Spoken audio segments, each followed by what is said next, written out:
a private jet idling on the tarmac, a billionaire husband whispering, "I'll be right back," and a pregnant wife left waiting with nothing but a soon-to-be-worthless credit card. She thought she was living a fairy tale, but the dream shattered in the sterile quiet of the VIP lounge. Hours later, while he was cruising at 40,000 feet to an unknown destination, her name wasn't just a whisper of concern, it was the leading story on every major news network. From a pampered socialite to a global headline, this is the story of how a woman lost everything only to find a power she never knew she had. The air in the exclusive St. Moritz ski lodge was thin and crisp, smelling of pine and old money. Amelia Hayes, her belly just beginning to show the gentle swell of her first child, traced the rim of her porcelain teacup, a Villeroy and Bosch masterpiece that probably cost more than her entire college wardrobe. Outside, the Swiss Alps clawed at a sky so blue it seemed artificial. Her husband, Liam Vanderbilt, strode back into their private suite, tossing his bespoke Zilly leather gloves onto a table carved from a single block of oak. He was impossibly handsome, with eyes the color of a stormy sea and a jawline that could have been carved by a Renaissance master. He was the heir to the Vanderbilt fortune, a name that echoed through the halls of finance, politics, and high society like a royal decree. "The pilot's ready," he said, his voice a low, smooth baritone that always made her feel safe. He kissed the top of her head, his lips cool from the mountain air. "The jet is fueled. Next stop, our new life in the Maldives." Amelia smiled, a genuine, radiant smile that reached her hazel eyes. For the past 2 years, her life had been a whirlwind of such moments, each more dazzling than the last. She, a former art history student from a quiet suburban town, had been swept off her feet by a man who moved through the world as if he owned it. He had shown her a life of unimaginable luxury, private viewings at the Louvre, summers on the Côte d'Azur, and winters in chalets like this one. He had loved her, cherished her, and now they were starting a family. Their plan was perfect. They would leave the suffocating grip of his family in New York and escape to a private island in the Maldives. There, on a stretch of pristine, white sand, they would build a home, raise their child, and live out a sun-drenched, idyllic existence far from the prying eyes of the press and the iron fist of his father, Alistair Vanderbilt. Alistair was the patriarch, a man whose portrait hung in the New York Stock Exchange and whose influence could make or break governments. He had never approved of Amelia. To him, she was a commoner, a gold digger with an unimpressive lineage who had somehow ensnared his only son. He had made his displeasure known in 1,000 subtle ways, the backhanded compliments, the condescending questions about her family, the way his cold reptilian gaze would linger on her for a moment too long. "Are you sure about this, Liam?" Amelia asked, her hand instinctively going to her stomach. "Just leaving your father? My father will learn to live with it," Liam said, his jaw tightening. "He'll send his lawyers, he'll make threats, he'll try to freeze my accounts. But I've prepared for this. I've spent months moving assets, setting up shell corporations. He can't touch us, Amelia. I promise." He knelt before her, taking her hands in his. "I will not let my child be raised in that gilded cage. I won't let my son or daughter become another pawn in his games. We deserve better. You deserve better." His sincerity washed away her doubts. This was the Liam she loved, the one who saw past the Vanderbilt name and yearned for something real. She trusted him completely. The journey to the airport in Zurich was a silent, comfortable glide in the back of a black Maybach. Liam held her hand the entire way, his thumb stroking her knuckles. They bypassed the commercial terminals, of course, heading straight for the private airfield, where the sleek silver Gulfstream GC650 waited, a testament to the family's immense wealth. The VIP lounge was a hushed sanctuary of minimalist design and maximum privacy. A concierge, a discreet woman with a severe haircut and an even more severe smile, offered them champagne, which Amelia politely declined, opting for sparkling water instead. Liam checked his Patek Philippe watch. "I need to make one last call," he said, his expression suddenly unreadable. "A final loose end to tie up. Some banking nonsense. I'll be right back." "Okay," Amelia smiled. "Don't be long." He leaned in and kissed her, a deep, lingering kiss that tasted of love and forever. "I love you, Amelia. Never forget that." "I love you too," she whispered as he walked away, his custom-made Loro Piana suit fitting him like a second skin. She watched him disappear around a corner, and then she settled into the plush leather armchair to wait. She picked up a copy of the Financial Times, idly scanning headlines about markets and mergers, topics that were now part of her world but still felt alien. 10 minutes passed. Then 20. The severe-looking concierge reappeared. "Mrs. Vanderbilt, would you care for anything else?" "No, thank you. I'm fine." 30 minutes. An hour. A faint unease began to prickle at the edges of her contentment. Liam was meticulous about time. He was never late. She pulled out her phone to call him, but there was no service in this heavily insulated lounge. She thought about asking the concierge, but a lifetime of being taught not to make a fuss held her back. Another hour crawled by. The sun began to dip lower in the sky, casting long shadows across the tarmac. The unease was now a cold, hard knot in her stomach. Something was wrong. She stood up and walked to the expansive window overlooking the airfield. Her heart stopped. The Gulfstream, their Gulfstream, was gone. The space where the magnificent jet had been parked just a short while ago was now an empty stretch of concrete. A wave of dizziness washed over her. She stumbled back, her hand flying to her mouth. No, it couldn't be. There must be a mistake. He was just moving the plane. He was waiting for her somewhere else.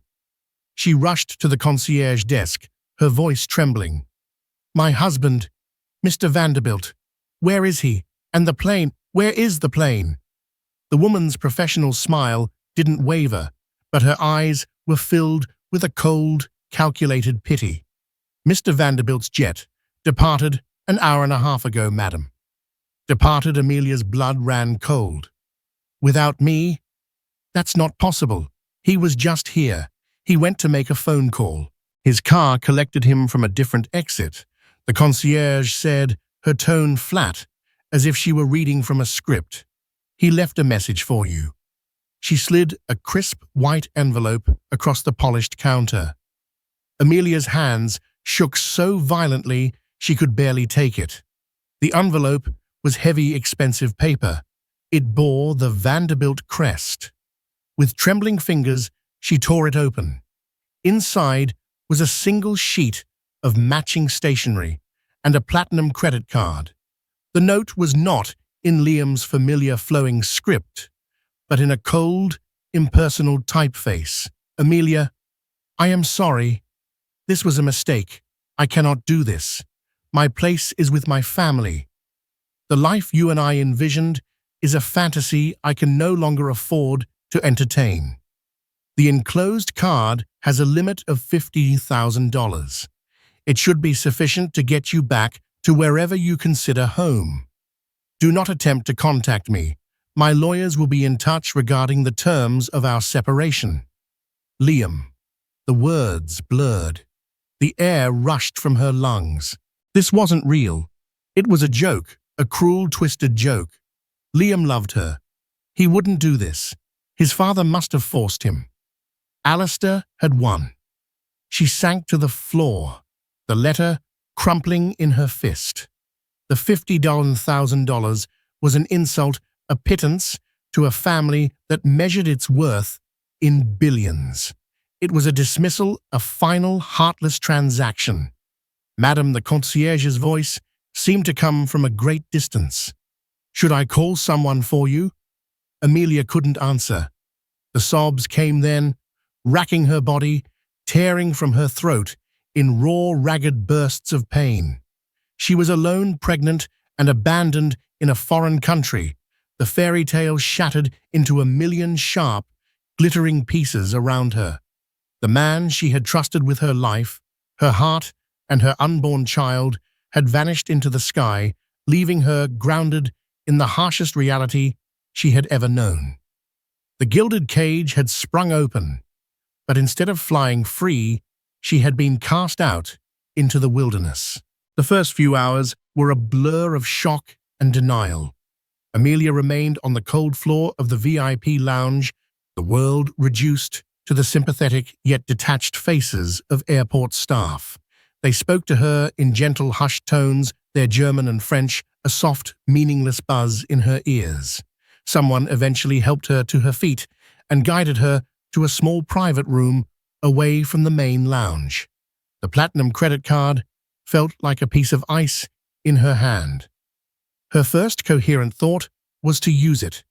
She had to get out of there, away from the scene of her humiliation. She tried to book a flight back to New York, the only home she had known for the past 2 years. "I'm sorry, madam," the ticketing agent said, her voice laced with pity. "The card has been declined." Amelia stared at her, uncomprehending. "Declined? That's not possible," he said. The note said $50,000. "The issuing bank has put a hold on all funds associated with the account pending authorization from the primary holder," the agent explained, avoiding eye contact.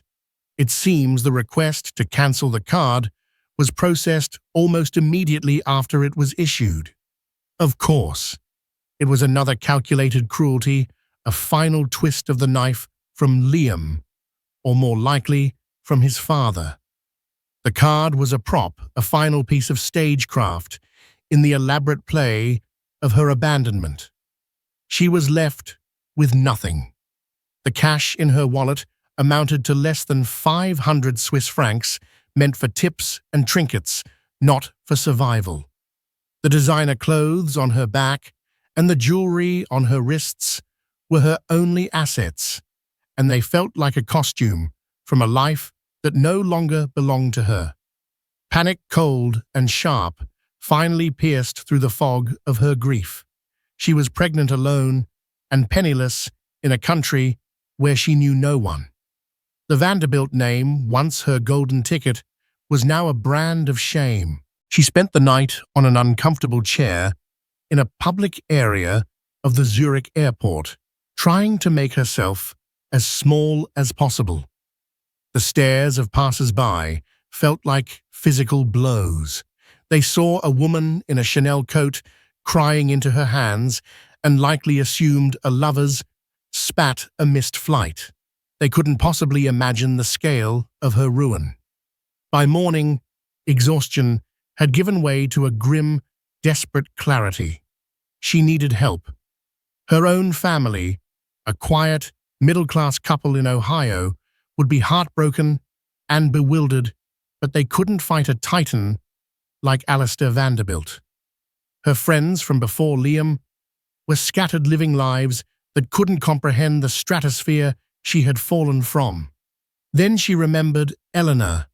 Elena Petrova was a Russian-born journalist she had met at a disastrous charity gala in Paris a year ago. While other guests had fawned over Amelia, the new Vanderbilt Prize, Eleanor had approached her with a cynical, intelligent glint in her eyes. "They look at you like a prize broodmare," she'd said, in a low, conspiratorial whisper, her English heavily accented but precise. "Be careful they don't put you out to pasture when they get the foal they want." The comment had been shocking, but also strangely refreshing in its raw honesty. They had talked for an hour, about art politics and the gilded prison of the super-rich. Elena had given her a card. "If you ever decide you want to burn the whole thing down," she'd said with a wry smile, "call me." Amelia had thought it was a joke. Now, it felt like a lifeline. With her last few francs, she bought a cheap, prepaid phone from an airport kiosk. Her own phone, a Vanderbilt-issued device, had been remotely wiped clean hours ago. She found a quiet corner and dialed the number on the card, her heart pounding. Elena picked up on the second ring. "Petrova. Elena, it's Amelia. Amelia Vanderbilt. We met in Paris." There was a pause. "I remember you," Elena said, her voice sharp with curiosity. "The girl with the sad eyes and the expensive husband. To what do I owe the pleasure? Did you finally get tired of the caviar?" Amelia broke down the story, pouring out of her in a torrent of gasps and sobs. She told her everything: the Maldives, the private jet, the note, the cancelled credit card. When she finished, there was a long silence on the other end of the line. "Where are you now?" Elena asked, her tone shifting from cynical to serious. "The Zurich airport. I have nowhere to go." "Stay exactly where you are," Elena commanded. "Don't talk to anyone. I'm in Geneva, covering a banking summit. It's a 2-hour train ride. I'll be there this afternoon. And Amelia, don't worry. Alistair Vanderbilt may be powerful, but there's one thing he fears more than anything: a scandal he can't control." True to her word, Elena arrived looking like a storm cloud in a trench coat. She was a force of nature, her sharp, intelligent face a welcome contrast to the bland, professional masks of the airport staff. She took one look at Amelia's pale, tear-streaked face, handed her a bottle of water and a warm croissant, and immediately took charge. "First, we get you out of here," she said, her Russian accent clipping her words. "Then, we plan." Elena took Amelia to a small, clean, and utterly anonymous hotel in a working-class Zurich neighborhood.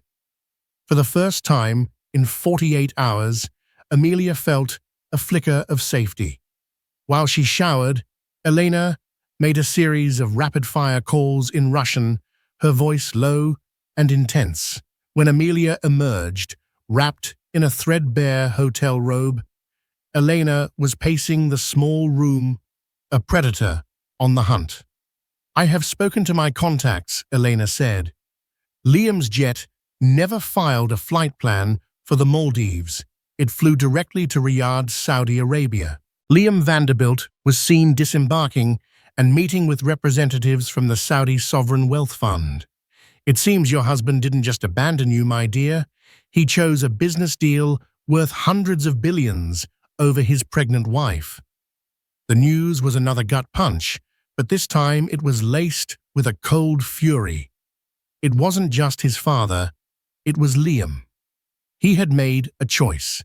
He had sold their future for a deal. But that is not the most interesting part. Elena continued, her eyes gleaming. "I did some digging into you, Amelia Hayes. Your quiet life in Ohio, your art history degree, your father a retired history professor, your mother a librarian, all very wholesome.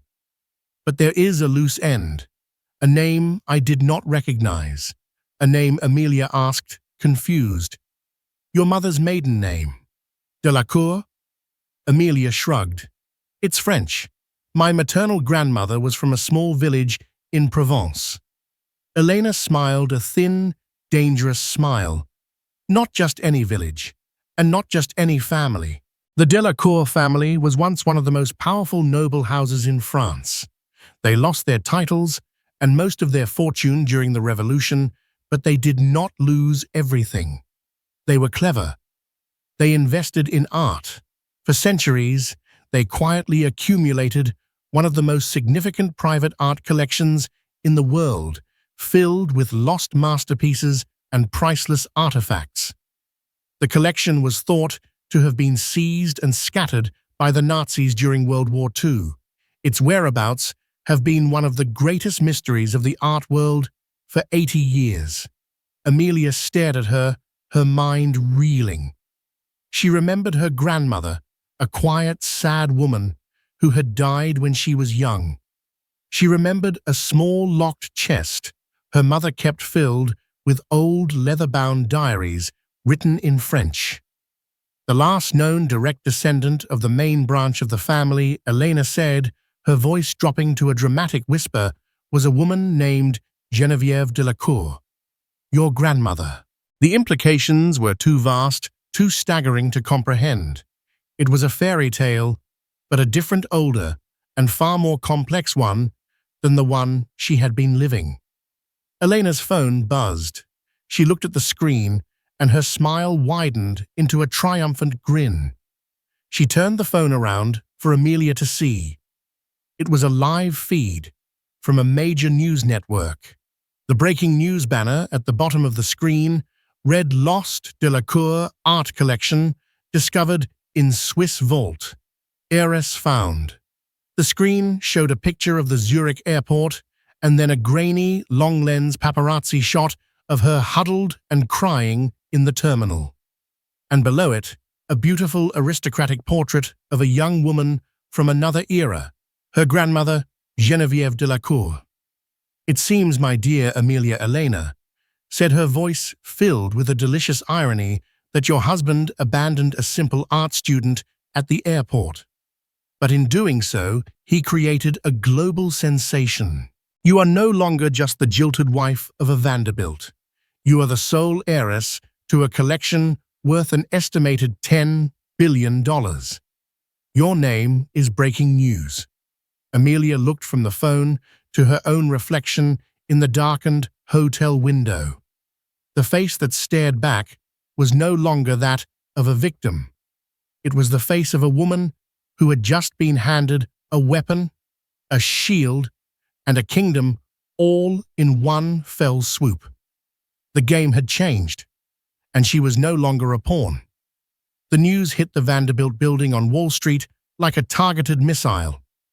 Alistair Vanderbilt was in the middle of a hostile takeover bid for a rival conglomerate when his chief of staff, a perpetually nervous man named Harrison, burst into his penthouse office without knocking, an act of professional suicide under normal circumstances. Sir Harrison stammered, holding a tablet with a shaking hand. You need to see this. Alistair, a man whose face seemed permanently carved from granite, snatched the tablet. His cold grey eyes scanned the headline from the BBC. Vanderbilt scion abandons pregnant wife, inadvertently revealing her as heiress to legendary Tendam Dion Delacour art fortune. The article was accompanied by the deeply unflattering photo of Amelia crying in the Zurich airport, juxtaposed with a formal, elegant photo of her from a recent society gala. The contrast was damning, the fragile, broken victim, and the beautiful, poised socialite. Below it was a brief, explosive account from an anonymous source detailing Liam's departure and the cancelled credit card. Elena had worked fast. For a full minute, Alistair Vanderbilt said nothing. The silence in the room was absolute, more terrifying than any outburst. Harrison could practically hear the gears of his boss's formidable brain grinding, calculating, and recalibrating. Get me Liam, Alistair finally said, his voice deceptively calm. He's in Riyadh, sir. Incommunicado. They're in the final stages of the Saudi deal. I don't care if he's negotiating with God himself for the rights to the pearly gates, Alistair snarled, his composure finally cracking. Get him on a secure line. Now. He turned to the window, staring down at the city he ruled. The fool, his own son. He had sent Liam to handle the Amelia problem, to cut her off cleanly and quietly. The plan had been simple: provide her with a generous but binding settlement. Settle her somewhere quiet and remote and ensure the child, when it was born, would have no claim on the Vanderbilt name or legacy. It was supposed to be a surgical extraction. Instead, his son had used a sledgehammer, and in doing so, had blown a hole in the side of their empire. He hadn't just abandoned a pregnant girl, he had abandoned the newly minted darling of the international media, a woman who was now, by a staggering twist of fate, vastly richer and more interesting than the Vanderbilts themselves. The story had everything: old money, new money, love, betrayal, a lost treasure, and a beautiful pregnant damsel in distress, who was, it turned out, a queen in her own right. The secure line buzzed. Liam Allister barked, dispensing with pleasantries. "What have you done?" Liam's voice, filtered through layers of encryption, sounded distant and confident. "I did what you asked, Father. I ended it. The Saudi deal is all but signed. We're talking a generational infusion of capital. You left her at an airport with a cancelled credit card." Alistair Harm roared, his voice echoing through the office. "Are you an idiot? Did you think that would be the end of it? Turn on the news, you reckless fool." There was a long pause on the other end of the line. Alistair could picture his son, his golden boy, the smug satisfaction draining from his face as he realized the magnitude of his blunder. "Father, I didn't know," Liam finally stammered. "Delacour art collection. It's impossible." "Nothing is impossible when you're dealing with a public relations nightmare of this magnitude." Alistair paced his office like a caged lion. "The story isn't about your brilliant Saudi deal. The story is about the billionaire brute who abandoned his pregnant secret heiress wife. Our stock is down 4% in pre-market trading.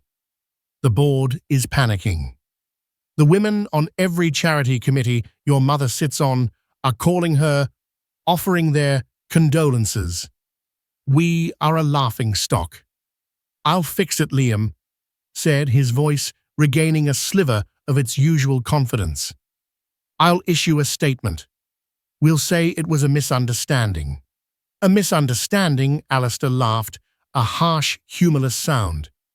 "You flew to another continent and left her stranded. The time for simple fixes is over. Get on the jet. Come back to New York. Now. The Saudi deal can wait. We have bigger problems." He slammed the phone down, his knuckles white. Meanwhile, in Zurich, Amelia was navigating a different kind of storm. Elena had moved her to a suite at the Dolder Grand, a hotel that represented the pinnacle of Swiss luxury, and more importantly, security.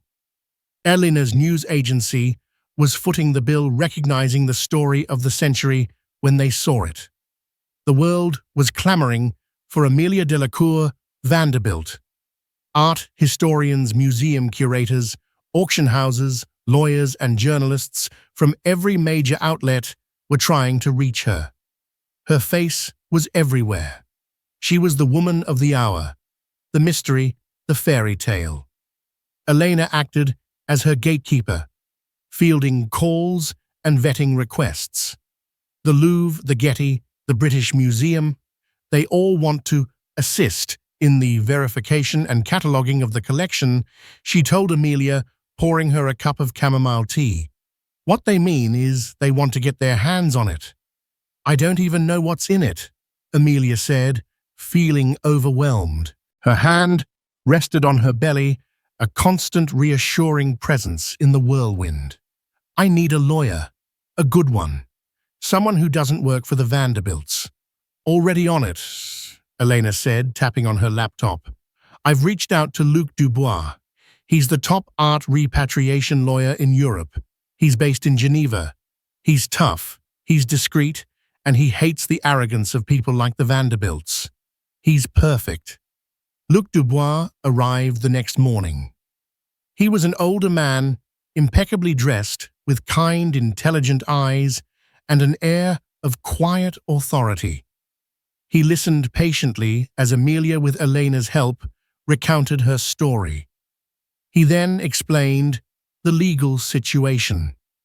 The vault, located deep in the bedrock beneath a discreet private bank in Zurich, had been opened due to a new Swiss law requiring banks to identify the owners of dormant assets.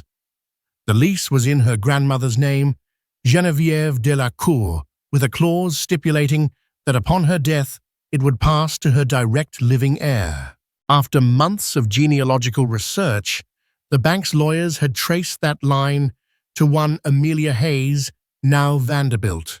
The Swiss authorities have frozen the assets for now, Dubois explained. We will have to provide extensive documentation proving your lineage and identity. Birth certificates, your mother's, your grandmother's. It will be a process, and you can be sure, he added, a grim look on his face, that the Vanderbilts will be watching every move you make. They will try to claim that as your husband, Liam has a right to a share of your newfound assets. A cold resolve settled over Amelia. He chose a business deal over me and his child. He will get nothing. Her first act as a woman of power was a small but deeply satisfying one. Guided by Dubois, she issued a formal statement. It was simple, elegant, and devastating.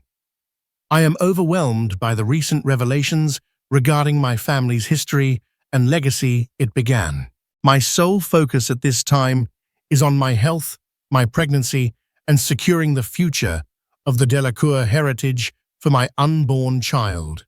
I have retained legal counsel to manage these affairs. I have no comment on my marital situation, other than to say that my husband's actions in Zurich have made his priorities unequivocally clear. The Delacour legacy will be handled by a Delacour. The statement was a declaration of war. By using her maiden name and emphasizing her child's connection to her legacy, not the Vanderbilts, she was drawing a line in the sand. The world's media exploded. The narrative shifted. She was no longer just a victim. She was a player. Back in New York, Alistair Vanderbilt read the statement and for the first time in his life felt a prickle of fear. He had underestimated the girl. He had thought she was soft, pliable, a pretty little thing he could discard. But she had powerful people advising her now. And she had something he didn't: the world's sympathy. The internal conflict within the Vanderbilt family began to fester. Liam's mother, Cecilia, a woman who usually floated through life on a cloud of charity luncheons and couture fittings, was furious with both her husband and her son. "How could you?" she had shrieked at Alistair. "She is carrying your grandchild." The family, once a united, impenetrable fortress, was showing cracks. The stage was set for a battle, not just of lawyers and fortunes, but of legacies and wills. Amelia, in her secure suite in Zurich, felt the first stirrings of a power she had never known. She was no longer just reacting to her husband's betrayal. She was planning her next move, and she knew with a certainty that calmed her racing heart that this was only the beginning. There was a reason Liam had made such a drastic, brutal choice. There had to be more to the story, and she would find out what it was. The initial shockwave of Amelia's press release gave way to a tense, strategic silence. The world watched, waiting for the next move in the multi-billion-dollar chess match, while Luc Dubois began the painstaking legal process of claiming the Delacour collection. Amelia, guided by Elena's investigative instincts, started her own quiet inquiry. "It doesn't add up," Elena said one evening, pacing the hotel suite, which had become their command center. The walls were covered in whiteboards, filled with names, dates, and arrows connecting the Vanderbilts to a web of corporations and individuals. "Liam is a ruthless businessman, yes, but he isn't stupid. The way he left you, it was needlessly cruel, needlessly public. It was an act of desperation. People like Liam and Alistair don't get desperate unless they are trapped. Amelia, poring over a translated copy of one of her grandmother's diaries, looked up. You think this is about more than just the Saudi deal? The Saudi deal was the excuse, not the reason, Elena insisted. They needed you gone. Immediately. And they needed it to look like a simple, sordid affair. A rich man dumping his inconvenient wife. They never counted on you becoming the most famous heiress in the world overnight. That was the fluke that ruined their plan. A specific passage in her grandmother's diary caught her eye. It was dated 1943, during the height of the Nazi occupation of France. The wolves are at the door every day now, Geneviève Delacour had written in elegant looping French. Commander Schmidt of the Gestapo suspects what we are hiding. He has a connoisseur's eye and the soul of a vulture. He speaks of protecting the collection, of moving it to a secure location in Germany. I know what that means, but the true masterpiece is already safe. I pray that the Guardian fulfilled his duty. The Guardian, Amelia read the passage aloud to Elena. What do you think she meant by that? Elena's eyes lit up. A code name, perhaps for a person who helped her smuggle the most important part of the collection out of the country. The idea sparked a memory for Amelia. A story her mother had told her once about her grandmother's escape from France. My mother said she didn't escape alone. A Swiss banker, a friend of the family, helped her cross the border. He arranged her passage and helped her set up a new life in Geneva. A Swiss banker, Elena, mused, her fingers flying across her keyboard. In the 1940s. That narrows it down. What was his name? I think it was something German. Kessler, Kastner. Amelia searched her memory. No, Kleiner. That was it. Alistair Kleiner. Elena froze, her hands hovering over the keys. She turned to look at Amelia, her face pale. Say that name again. Alistair Kleiner. Elena slowly turned her laptop around. On the screen was the official biography of Alistair Vanderbilt. It detailed his rise to power, his corporate conquests, his philanthropic endeavors, and that under his early life was a single sanitized sentence. Born Alistair Kleiner in Zurich, Switzerland, he immigrated to the United States after the war, later adopting the surname of his American benefactor and mentor, General Cornelius Vanderbilt III. The air in the room grew thick and cold. Alistair Vanderbilt was not a Vanderbilt by birth. He was the son of the Swiss banker who had helped her grandmother. It can't be a coincidence, Amelia whispered, her mind racing to connect the dots. There are no coincidences at this level, Elena said, her voice grim. Only conspiracies. This revelation shifted their entire perspective. Alistair Vanderbilt wasn't just a disapproving father-in-law. He had a deep historical connection to the very fortune Amelia was about to inherit. He had known about the Delacour collection all along. He had to have. The next piece of the puzzle came from Luc Dubois. After weeks of legal wrangling, he had finally been granted supervised access to the vault's inventory list. The full catalogue was staggering: lost works by Caravaggio, Vermeer, and Rembrandt, royal jewels, priceless tapestries. But it was what was missing that caught Dubois' attention. The inventory lists a specific piece described only as Le Cœur de la Reine, the Queen's Heart. Dubois explained over a secure video call. It's logged as the collection's centerpiece. The appraisers in the 1940s valued it as priceless. But there's a note in the margin dated 1946. It says the piece was removed from the vault by the executor of the Delacour estate for safekeeping. The executor was Alistair Kleiner's father, and it was never returned. Amelia finished, the knot of dread in her stomach tightening. And there is no record of it anywhere in the world, Dubois confirmed. It vanished. The final devastating thread came from an unexpected source. Back in New York, the pressure on Liam was immense. The media was relentless. His father was apoplectic. His mother, Cecilia, racked with guilt and shame, had been trying to reach Amelia through back channels, sending tearful, pleading emails that Elena intercepted and filed away. In one of them, Cecilia wrote Amelia, "I know you must hate us. I don't blame you. But you don't know the whole story. You don't know what Alistair is capable of. He has held something over Liam's head for years, a secret from his past. It's the reason he is the way he is. Liam wasn't always like this. Ask him about what happened in Aspen the winter before you met him." Aspen. Amelia's blood ran cold. Liam had a ski chalet in Aspen. He'd told her he'd sold it because of bad memories. He never elaborated.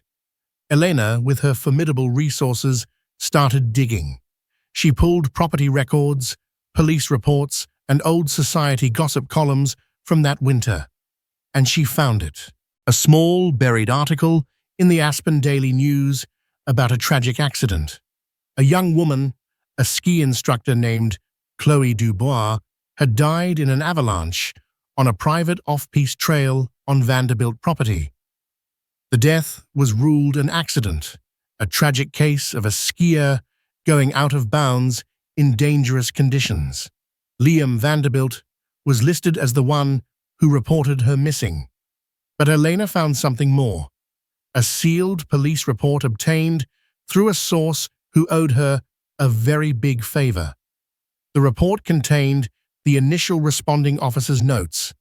He had found Chloe Dubois' body, and he had noted that it looked less like she had been caught in an avalanche and more like she had been struck from behind with a blunt object. There was evidence of a struggle. The investigation had been taken over by a high-priced team of private investigators from New York within hours, and the official cause of death was quickly determined. The officer who wrote the initial report had retired and moved to Belize a month later. And the name of the victim, Chloe Dubois, the same surname as her lawyer. Shaking, Amelia called Luke. "Luke," she said, her voice barely a whisper. "I have to ask you something personal. Did you have a daughter named Chloe?" The silence on the other end of the line was heavy with a grief that spanned years. "Yes," he finally said, his voice thick with emotion. "She died 6 years ago, in a skiing accident in Aspen." The final piece clicked into place with horrifying clarity. "Luke," Amelia said, her voice now steady and hard as steel, "I believe Chloe was murdered. And I believe Liam Vanderbilt was there when it happened. Alistair had been holding this over his son's head for years. It was the ultimate leash, the perfect tool of control. But now, with the discovery of the Delacour collection and Luc Dubois's involvement, the risk of that secret being exposed had become catastrophic. Dubois, the father of the girl Liam may have killed, was now the lawyer in charge of a $10 billion fortune that Alistair had been trying to steal for his entire life. It was a perfect storm of exposure. Liam hadn't just abandoned Amelia to secure a business deal. He had abandoned her because his father had given him an ultimatum: get rid of the girl and her inconvenient new lawyer, or be exposed as a murderer. The cruelty of her abandonment was designed to sever all ties so completely that she would never think to dig deeper. But they had underestimated her. They had underestimated Elena Petrova, and they had created the very alliance they feared most. Amelia hung up the phone. The grief for a man she thought she loved was gone, replaced by the cold, hard fury of a woman with nothing left to lose and everything to fight for. She was no longer just fighting for a fortune or for her own future. She was fighting for justice for a girl named Chloe and for the grandmother whose legacy had been stolen by the man who called himself Vanderbilt. The real war was about to begin. The world knew a battle was brewing, but only a handful of people understood its true nature. To the public, it was a sensational, high-stakes divorce, a lurid fight over money and the custody of an unborn heir. But in the quiet, encrypted channels between Zurich, New York, and Geneva, it was a war, a meticulously planned campaign for justice, retribution, and the exposure of a truth darker than any headline could capture. Amelia's strategy, devised in the crucible of her grief, and forged by the combined genius of Elena's media cunning and Luke's legal precision, was twofold. The first front was fought in the court of public opinion. Elena, activating a global network of journalistic contacts, began a campaign not of direct accusation, but of insidious questions. It started with a whisper in a respected French art journal, questioning the provenance of certain post-war collections. Then a more pointed op-ed appeared in a major German newspaper, re-examining the unfortunate skiing accident of Chloé Dubois, highlighting the statistical improbability of such an event on that particular slope. Financial blogs, smelling blood in the water, began to dig into the obscure origins of Alistair Vanderbilt. Who was Alistair Kleiner? What was the true source of his initial capital? The narrative was no longer about a simple family drama. It was a compelling mystery. The avalanche of bad press was relentless and masterfully targeted, each article a small stone dislodged, threatening to bring down the mountain. Alistair, watching his company's stock price dip with every new story, was apoplectic. He was used to commanding the narrative, not being dissected by it. The second front was the Swiss legal system. Luc Dubois, his grief now honed into a weapon of surgical precision, filed an explosive motion that sent shockwaves through Geneva's discreet banking community. Citing new evidence of potential fraud and theft, he formally requested the exhumation and re-examination of the remains of Alistair Kleiner Sr. The centerpiece of the motion was the missing masterpiece, Le Cœur de la Reine. Dubois' legal team presented compelling arguments from leading gemologists that the description in the Delacour inventory was not of a painting or sculpture, but of a unique historic diamond of immense size and flawless quality. The motion argued that Kleiner Sr. had not safeguarded it, but had stolen it, liquidating the stone to fund his son's reinvention in America. The motion was a masterstroke. It was audacious, shocking, and legally sound. It tied the current fight over Amelia's inheritance directly to the past sins of Alistair Vanderbilt's father, threatening to unravel the very foundation of his identity and fortune. In New York, the Vanderbilt empire was in chaos. For the first time in his life, Alistair was on the defensive, trapped in a burning building with no exits. His carefully constructed world, built on a bedrock of lies, was crumbling.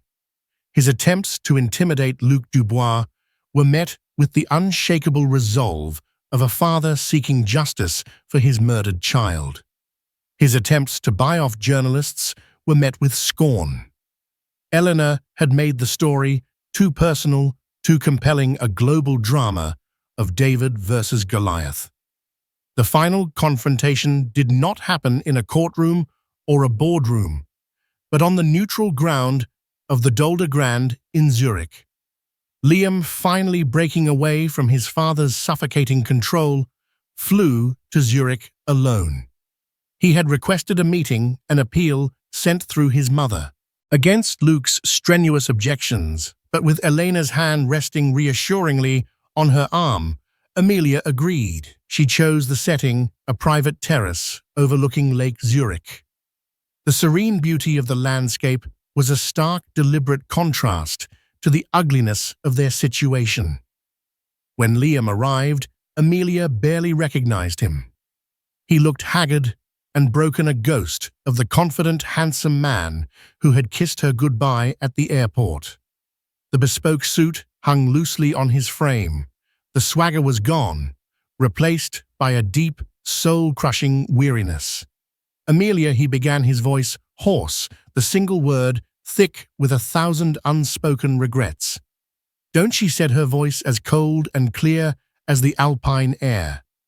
She stood, her hand resting on the swell of her belly, a silent declaration of who and what she was fighting for. Don't you dare apologize, not for what you did to me, and certainly not for what you did to her. Liam flinched as if struck. The name didn't need to be spoken. You know, it wasn't a question. It was a surrender. I know everything, Amelia said, stepping closer, forcing him to meet her gaze. I know your father's real name is Kleiner. I know he built his empire on a stolen diamond that belonged to my family.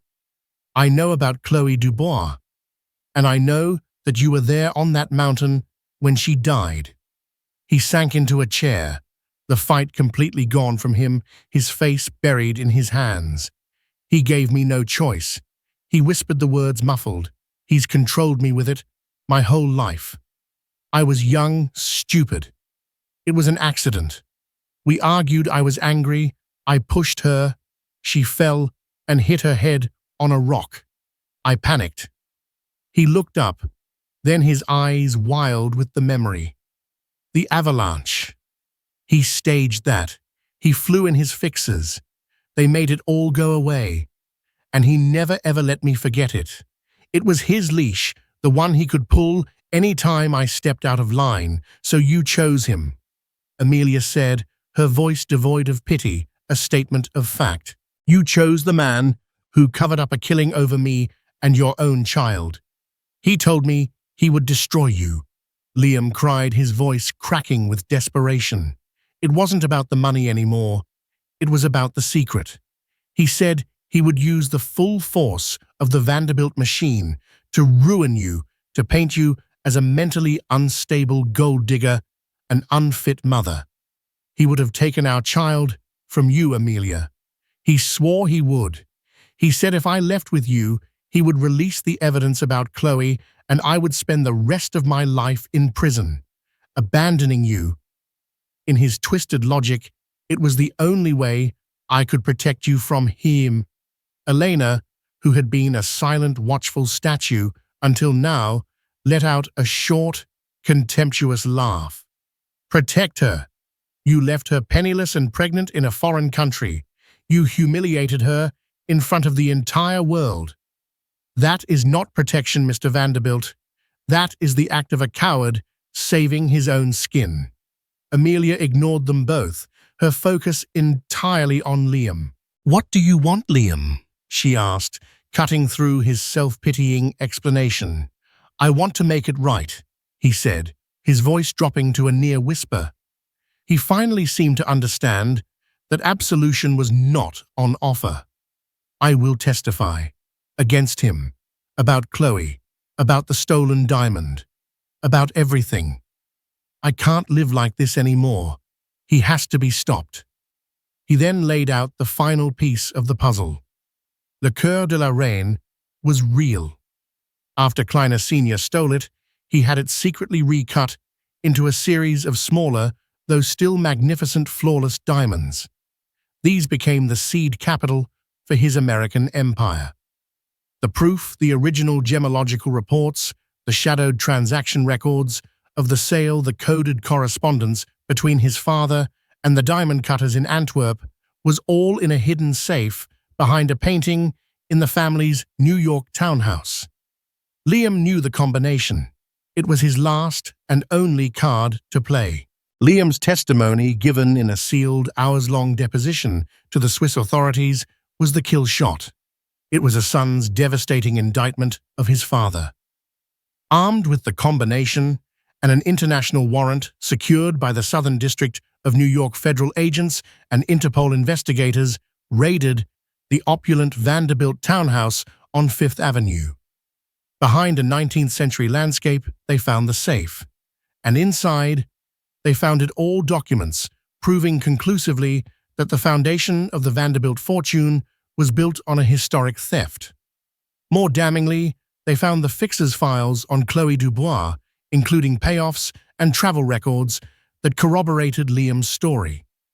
They had enough to reopen the investigation, not as an accident, but as a homicide. Alistair Vanderbilt was arrested in his Wall Street office, surrounded by the trappings of his immense power. The image of the powerful patriarch, his face a mask of disbelief and fury, being led away in handcuffs, went viral instantly. His empire, built on lies and secrets, imploded in a matter of days. Liam, in exchange for his full and complete testimony, received a reduced sentence for his role in the cover-up. He would serve time, but he would not spend the rest of his life in prison, a ghost haunted by his father's sins. A few weeks later, the autumn air crisp and clean, Amelia stood with Luc Dubois in the climate-controlled stillness of the Zurich vault. The immense collection surrounded them, a silent testament to her family's legacy. He will be held accountable. Luc said, his voice thick with a quiet final grief that would never truly leave him. For Chloe, we have justice, Amelia. Thank you is not a strong enough word. We did it together, she said softly, taking his hand. Her future, once a terrifying blank slate, was now hers to write. With a significant portion of her reclaimed fortune, she established the Delacour Foundation, an international body dedicated to art restoration, and most importantly, the repatriation of stolen art to its rightful owners. She would use her family's legacy to right the wrongs that had been done to so many others. She kept only one piece for herself, a small, simple portrait of her grandmother Geneviève, her expression full of a quiet, resilient strength. Amelia now understood intimately. She gave birth to a healthy baby boy as winter began to dust the Alps with snow. She named him Nicola, a strong, simple name, with no connection to the Vanderbilts. As she held him in her arms in her new, beautiful home overlooking Lake Geneva, the water calm and steady, she felt a profound sense of peace. She had been through the fire of betrayal and had emerged not just unscathed, but forged into something stronger, truer. She had lost a fairy tale built on lies, but she had found the truth. And in doing so, she had found herself. She was no longer a Vanderbilt. She was a Delacour, and her legacy and that of her son was just beginning. That was the incredible, true-life drama of Amelia's fall from grace and her rise to power. A story that proves that sometimes losing everything is the only way to find your true strength. What started as a cruel act of abandonment became a catalyst for justice, unraveling a web of secrets and lies that spanned generations. If you were captivated by this story of betrayal, resilience, and ultimate triumph, make sure to hit that like button and share it with someone who loves a story where the underdog comes out on top. Don't forget to subscribe and turn on notifications so you won't miss our next deep dive into the most shocking real-life dramas.